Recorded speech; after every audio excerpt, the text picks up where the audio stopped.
Qeveria e Kosovës dhe kompania amerikano-turke Bechtel nënshkruan marrëveshjen për ndërtimin e autostradës Morin-Merdare, që është vazhdimsi e autostradës Durrës-Kukës, e cila është cilësuar shumë herë si rruga e kombit.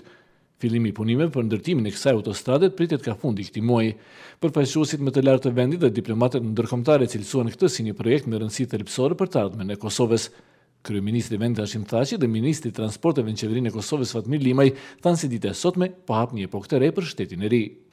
Ky është një moment historik për shtetin ton, pra po realizohet ëndra qytetarëve të Kosovës, është projekti më i madh në historinë e drejtanishme të vendit ton. Ky projekt, i ndërtimit të autostradës Vërmic-Prizren-Prishtinë-Merdar, i ndihmon qytetarët duke u krijuar mundësi të reja të lëvizjes së lirë, e integron shtetin e Kosovës fuqishëm në rajon. Nisim sot punën për ndërtimin e korridorit të lëvizjes së lirë të qytetarëve të Kosovës drejt Evropës. Kjo autostradë në zemër të Kosovës bëhet një udhkryq i rëndësishëm për gjithë rajonin.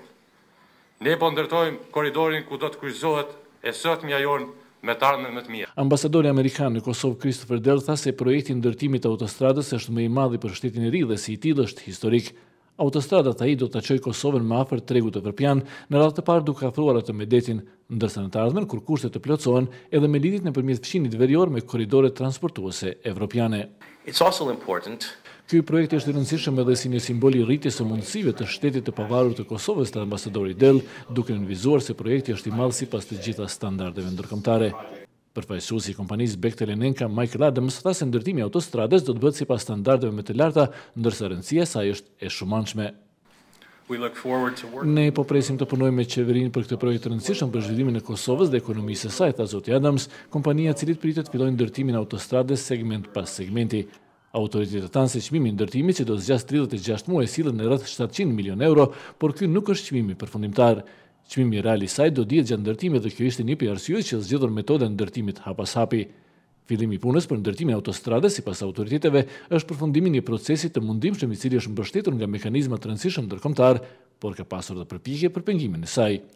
Sidoqoftë, ndërtimi i autostradës është projekti më i madh që financohet nga qeveria e Kosovës dhe i vlerësohet me rëndësi të posaçme për ekonominë e vendit dhe lidhjet e tij me vendet fqinje. Për Zërin e Amerikës, Besim Abasi, Prishtinë.